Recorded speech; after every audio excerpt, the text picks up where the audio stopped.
amazing tutorial to show you, and most of you have actually inboxed me asking if I can do a video demonstrating how to do a semi-frosted or partially frosted wedding cake. And today actually is on Friday, and at what time? Somebody tell me what time it is?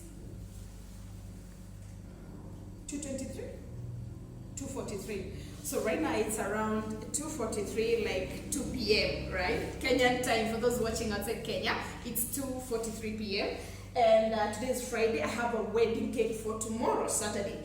So I have behind me the cake. This is the entire cake. I hope you can see it. It's gonna be a 4-tier cake. We have the base tier, which is in 4 kg tins. That's 14-inch tins. And then we have 3 cake here baked in 3 kg tins. That's 12-inch tins. Then we have 10-inch tins. We have 8-inch tins and 6-inch tins. Okay, so it's gonna be a 4-tier, and these here are all giveaways. So we have 4 giveaways, which will be on the side of this. Besides the main cake, we're going to have the 5 giveaways. 1, 2, 3, 4, 5. Okay. So before I get started on how I work on the semi-frosted cake, I just want to talk about dowels, because seeing that the main cake is a tiered cake, then it means every subsequent tier beneath will be doweled. And I want to show you the type of dowels I use. These are the dowels I use. I don't know if you can see the end of it. So these are 1 meter dowels. We actually make these and sell. So these are 1 meter dowels, and we sell in batches of 10 pieces each. 10 pieces of 1 meter dowels. Now, why I use these dowels is because I find them more economical. They're actually cheaper. If you look at it, if you do the maths well, they're actually cheaper. More affordable, if I may say, and they have less wastage. Okay, so for instance, if I use this dowel, this 1 meter dowel to dowel the cake, so then I go inside the cake and mark. All right, so I cut an exact place and then do the same to the entire all the other dowels. Now, what I find with the dowels that we buy from the cake supply shops is that they are around, I think this high, if I'm not wrong. I think this high. Now the challenge I find with those ones, they are good, but they are very good. But the challenge I find with those ones is once you dowel, you might find that there's some amount of dowel that's remaining from that one piece you used, and you may not be able to use it elsewhere in another cake to use, in terms of doweling. So that's a wastage right there. So imagine now doweling the same cake that maybe uses or is using this height of dowel, and then you have this leftover which you can't use. Then you have maybe 5 more of that size. So you can imagine those wastages, if put together, would have been 1 full dowel or so. So with this one, there's nothing remaining, because you're kind of running it down. So by the time you're doing like say 1, 2, 3, 4, by the time you're doing 5, you still have another dowel, and if there will be any wastage out of the entire 1 meter dowel, you might find you have such a wastage. Like this is the leftover, which has saved you many other small leftovers. I don't know if I'm making sense, but anyway, so that's why I use these long dowels. Okay, so we are going to get to them when we are doweling the cake. So for now, we get started on how to prepare the semi-frosted cake. All right. So I'm going to fill these cakes with this prepared cream over here. So this is a blend of it's a blend of strawberry cream and blueberry filling. So we prepared the strawberry cream, and then we scooped the blueberry filling and poured into the cream and mixed. So this is the combination of both, and it's really, really yummy, and it's low in sugar but has a rich taste to it, which is gonna be awesome in addition to the cakes. All right, so I think I'm going to start with the giveaways. Okay, so we have like All these cakes are in our recipe book, by the way. So for those who have been giving me feedback on how amazing our recipes are, I really thank God, and I'm really grateful that it meant something to actually produce that recipe book. I was joking with a friend of mine, and I was telling her, if the Lord took me today, we have already left a legacy of the recipe book, because it's going to be a blessing to so many generations. And of course, we hope that's just the beginning. We hope the Lord will help us, and God will help us to produce more recipes or more cookbooks or whatever else He has in store for you guys through us. So we thank God it's working for you. We thank God it's amazing for you, and it's bringing more business, more clients, amazing reviews. So thank you so much for that feedback. And for the bottom tier, we are going to use this board for the 4 kg board. Now, after the 4 kg board, after the bottom tier, the cake coming next is a 3 kg cake. And because it's going to be a tiered cake, now the tier coming on top of the bottom tier, the second last tier, will have a thin board. Okay, so the cake will be placed on top of the thin board, but then for the purposes of ease during decoration, then I stick the thin board onto a normal, decorating board, so that now it helps me with ease in decoration. So that's what we've done for the other. This is the third one, two. This is the third tier, the fourth tier, and this is the top tier. This is actually supposed to be here, then here, and here. So now I actually left out this one to show you how I stick the thin board onto the main board, decorating board. Okay, so I have a normal decorating board here, a normal cake board, and I have a thin board. Now you can get these thin boards from Philip Mbai or Philosoph Systems. He's located in town. You can also get them from Jobangweni or Busy Dates Supplies, and you can also get them from Top South. They're also located in town. They come in gray, gold color, and also silver. So you can get those. Okay. So how we attach the thin board to the normal standard decorating board is by use of a masking tape. So I have this masking tape, and I'm going to create a double-sided effect using this tape. Okay, so I'm going to peel off a good size and tear. Then what I'm going to do is create a double-sided effect by twisting these two sides and joining them like that. I hope you can see. So that way you have locked, you have hidden the non-stick part, and now you've been left with the part that is sticky, which is what we're going to use for this board. So you place it on this board at the middle, flatten it to the best possible length. Then now take your thin board and carefully place it on top of that masking tape that you have created a double-sided effect. Then now press onto it so that now it's stable. Now why we do this is so that when you're decorating the cake, the thin board doesn't move to and fro on the decorating board.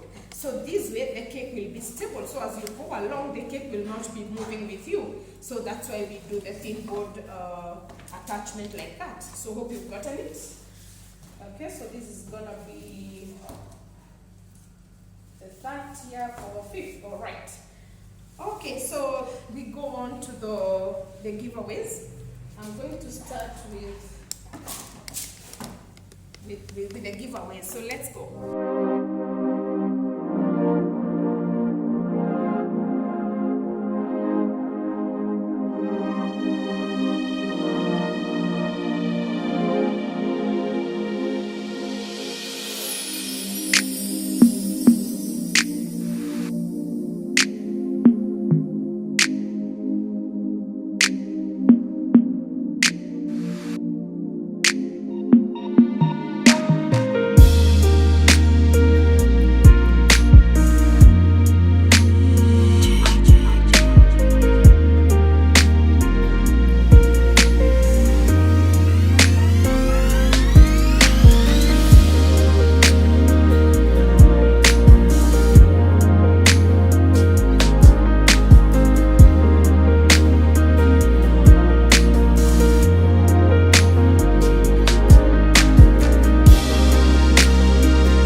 filling. And I've already finished all these, as you can see. I've already filled all these, and the only remaining part is now the crumb coat, which I'll show you. And I decided to show you this last cake. I had shown you the first cake on filling, and I also set it aside. So I just decided to show you this last cake as the final piece of the entire cake. So let's go.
Filling this cake. So I want to go ahead and do a crumb coat of this cake now, hence creating the semi-frosted design. So keep watching, and I hope you're still learning something out of all this. Remember to like this video and subscribe for those who've not subscribed. So yes, let's go to the next phase. So now we are starting the next phase of doing a final coat, and in this case, because it's a semi-frosted cake, the crumb coat is going to be the final coat. So let's get started.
I am done with the first cake that I've done the crumb coat, and this is how the semi-frosted cake should look like, or some of you know it as semi-naked cake, but I like to change that version of wording to semi-frosted or partially frosted. So here is our partially frosted cake, and I hope you can be able to see it very well, very smooth. Okay, good. All right, so I'm going to do the same for all these tiers, and then I'm gonna be back to show you the end product. So there you go, guys. I've finished the crumb coating the tier. So we're going to set up this cake tomorrow at the site, and so I'll actually show you how to tear this up. I have done many videos in demonstrating how to tear up a fully cream frosted wedding cake. I've also tiered a fondant cake. So I will go on to the venue and demonstrate this as I tear up and also as I finish on the cake decor. So stay tuned.